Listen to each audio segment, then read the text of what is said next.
오늘 우리에게 주시는 하나님의 말씀은 사무엘하 1장 11절에서 16절까지 보겠습니다. 사무엘하 1장 11절에서 16절까지 말씀 보겠습니다. 구약성경 463페이지에 있습니다. 시작. 이에 다윗이 자기 옷을 잡아 찢음에 함께 있는 모든 사람도 그리하고 사울과 그의 아들 요나단과 여호와의 백성과 이스라엘 족속이 칼의 죽음으로 말미암아 저녁 때까지 슬퍼하여 울며 금식하니라.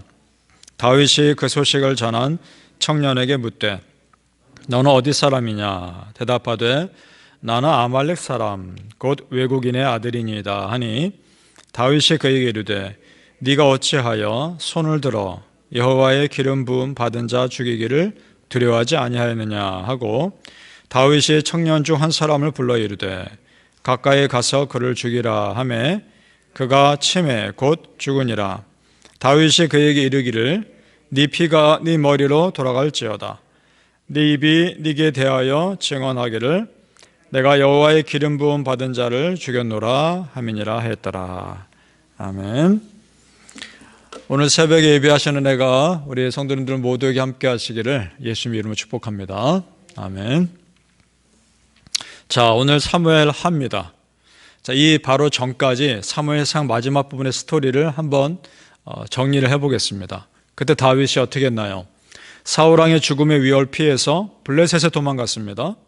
하마터면 블레셋과 이스라엘의 싸우는 전쟁에서 블레셋 편에서 싸울 뻔했습니다. 그렇게 되면 이스라엘과는 영원히 원수가 되는 겁니다. 참 위기 아닙니까? 자, 그때 블레셋의 다른 리더들이 다윗을 의심합니다. 그래서 블레셋 왕에게 이렇게 말하죠. 아니 왕이요, 이 사람이 우리와 같이 싸우는 척하다가 결정적인 순간에 이스라엘 편에 서면 어떡할 겁니까? 그 말도 일리가 있죠. 왕이 듣고 보니까 위험하겠거든요. 그래서 다윗을 전쟁에 나가지 못하게 합니다. 다윗은 속으로 잘됐다 생각했을 겁니다. 자, 그렇게 전쟁의 위협을 피해서 집에 돌아와 보니까 또 무슨 일이 일어난 거죠. 아말렉 족속이 다윗의 가족과 다윗의 군사들의 가족을 다 노예로 잡아가고 재산을 훔쳐갑니다. 자, 그 상황에서 바로 쫓아가서 그 아말렉을 치고 겨우 자기 집에 돌아와서 쉬고 있는 상황입니다. 거기까지가 사무엘 바로 상 끝부분의 스토리였습니다. 자, 그렇게 쉬고 있는데 오늘 보니까 한 사람이 다윗에게 옵니다. 와서 블레셋과 이스라엘의 전쟁에서 이스라엘이 패했고 이스라엘 왕 사울이 죽었으며 그 아들 요나단도 죽었다는 것을 다윗에게 지금 보고하고 있는 겁니다. 그 장면이죠. 자, 이 소식을 들었을 때 이 다윗의 반응을 보면 그가 정말 왕이 될 자격이 있는 사람이었다라는 것을 알게 됩니다. 자, 12절을 다시 보겠습니다.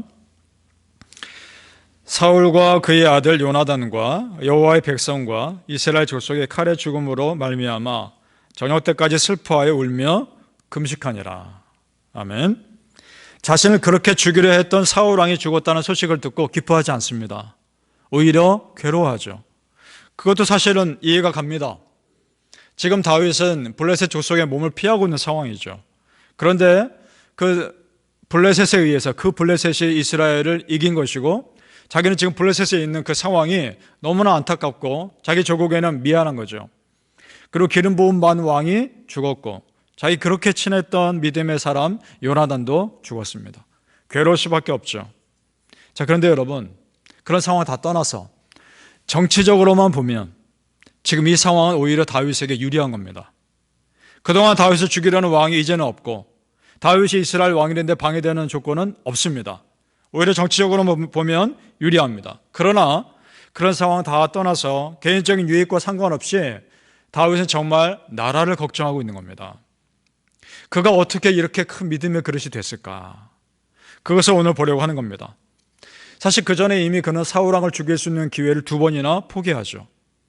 그러면서 그 스스로는 사실 얼마나 기도했을까요? 하나님, 언제까지 제가 이렇게 쫓겨다녀야 합니까? 이 상황 빨리 벗어나게 해 주옵소서. 이 상황 빨리 피하게 해 주옵소서. 기도하지 않았겠습니까? 근데 여기서 우리가 한 가지 더 생각할 것이 있습니다. 그것은 뭐냐?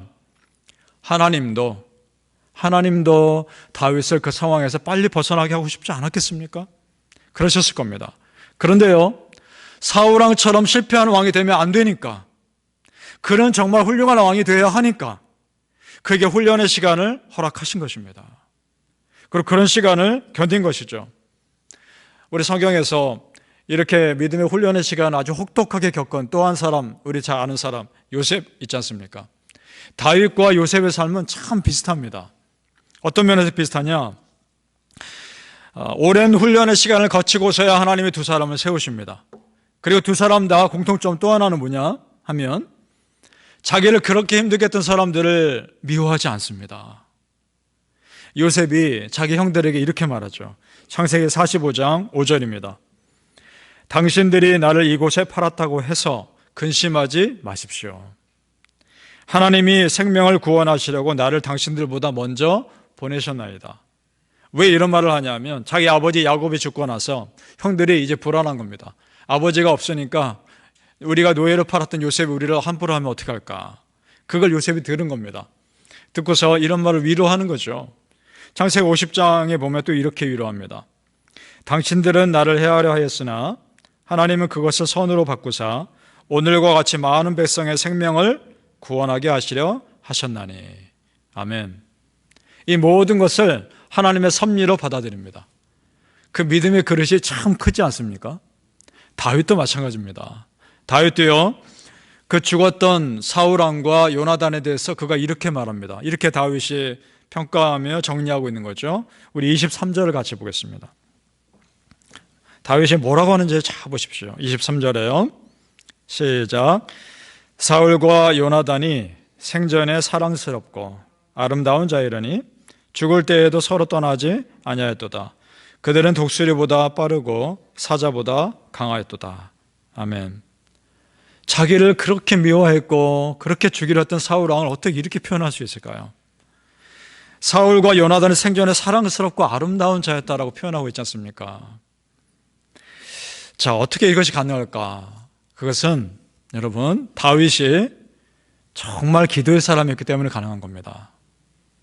기도의 사람만이 이런 마음을 가질 수 있기 때문입니다. 성령님께서요, 기도의 사람은 마음을 움직이시고 만지시고 그 사람 마음의 그릇, 믿음의 그릇을 키워주시는 줄로 믿습니다. 그러니까 여러분, 기도 응답은 어떤 기도에 대한 결과뿐만이 아니라 그 응답을 기다리는 과정에서 내가 성숙해지는 것까지 다 포함하는 것입니다. 그것이 기도 응답입니다. 그러니까 내가 기도하기 시작했으면 기도 응답도 동시에 시작되고 있는 줄로 믿습니다. 바라기는 성도님들, 단순히 기도 응답만을 바라시는 것이 아니라 여러분의 믿음의 그릇이 훨씬 커질 수 있기를 소망할 수 있기를 예수님의 이름으로 축복합니다. 이런 믿음의 사람과 대조되는 또 하나의 세상 욕심을 가진 사람이 등장합니다. 바로 오늘 사울왕의 죽음을 알린 사람입니다. 실상 그 사람이 사울을 죽인 것이 아닙니다. 사울이 자기가 화살에 맞고 중상에 입으니까 이대로 가다간 죽겠다 싶어서 블레셋 사람에게 죽느니 차라리 내가 죽자. 그래서 자기 칼을 세워놓고 그 칼이 엎드러져 자결하죠. 그것을 이 사람이 나중에 본 겁니다. 그런데 지금 사울왕 다윗 앞에서는 거짓말하고 있는 거죠. 내가 사울왕을 죽였다고. 이렇게 말하는 이유가 있습니다. 사울이 그렇게 다윗을 미워했으니까 다윗도 사울을 미워할 것이라 착각한 겁니다. 자기 기준에서 생각한 거죠. 어떻게 이 말을 알리고 다윗에게 가져오면, 이 소식을 가져오면 다윗이 자기에게 큰 상을 주겠지. 그런 욕심에 찾아온 겁니다. 그러니까 이 사람은 자기 이익을 위해서라면 무엇이든지 할 수 있는 지극히 세상적인 사람입니다. 그런데 여러분, 공교롭게도 이 사람이 아말렉 사람입니다. 아말렉 사람이 누굽니까? 처음에 말씀드렸죠. 다윗이 전쟁을 피해서 겨우 돌아왔는데 자기 가족과 군사들의 가족을 노예로 잡아가고 재산을 다 훔쳐간 족속이 아말렉 족속입니다. 그런데 지금 또 다른 아말렉 족속 중에 한 사람이 다윗 앞에 앉아서 거짓말하고 있는 겁니다. 다윗은 금방 눈치채죠. 이 사람이 거짓말이라는 것을. 6절을 보시기 바랍니다. 6절의 중간 부분에서 읽겠습니다. 내가 우연히 길보아 산에 올라가 보니 사울이 자기 창에 기대고 병거와 기병은 그를 급히 따르는데, 자기가 그랬다는 거, 그걸 봤다는 겁니다. 여러분, 근데 이것은 거짓말입니다. 전쟁에 능한 다윗이 보기에 이건 딱 보면 거짓말입니다. 왜냐? 병거와 기병은요 산에 못 올라갑니다. 병거와 기병은 산에서 전쟁하는 그런 도구가 아닙니다. 산은 마병이나 보병이 올라가는 거죠. 병거와 기병이 쫓는다는 것 자체가 거짓말이고 지어낸 말이라는 걸 딱 알 수 있는 겁니다. 그러니까 다윗이 의심했겠죠. 8절을 보시기 바랍니다. 내게 이르되 너는 누구냐 하시기로 내가 그에게 대답하되 나는 아말렉 사람이니이다 한즉. 자, 사울 왕이 자기에게 물어봤다는 거죠. 네가 누구냐? 내가 아말렉 사람입니다 라고 말했다는 거죠.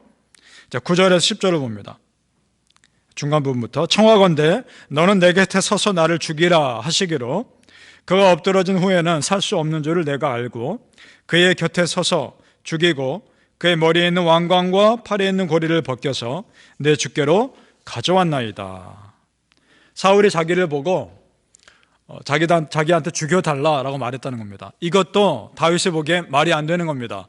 왜냐? 분명히 다윗이 생각하기에 블레셋 사람에게 죽기 싫어서, 이방 사람 손에 죽기 싫어서 다윗이 자기를 했을 것으로 생각되는데 또 다른 이방 사람에게 자기를 죽여달라 말했을 리가 없는 겁니다. 분명히 거짓말인 거죠. 그러니까 이 사람은요, 전쟁이 다 끝난 후에 죽어있는 사울왕 보고 그 왕관과 팔에 있는 고리를 훔친 겁니다. 그것도 모자라서 이걸 가지고 가면 다윗이 자기에게 상 주시겠지 하는 욕심이 또 생긴 거죠. 그래서 지금 다윗 앞에 있는 겁니다. 다윗은 그걸 간파하고 있는 것이고요. 그래서 14절과 15절을 보시기 바랍니다. 자, 같이 읽겠습니다. 시작. 다윗이 그에게 이르되 네가 어찌하여 손을 들어 여호와의 기름 부음 받은 자 죽이기를 두려워하지 아니하였느냐 하고 다윗이 청년 중 한 사람을 불러 이르되 가까이 가서 그를 죽이라 하매 그가 치매 곧 죽으니라. 아멘. 자, 다윗 자신도 기름 부음 받은 자 건드리지 않았는데 이방인이 기름 부음 왕을 죽인 것에 대해서 분노하고 있는 거죠.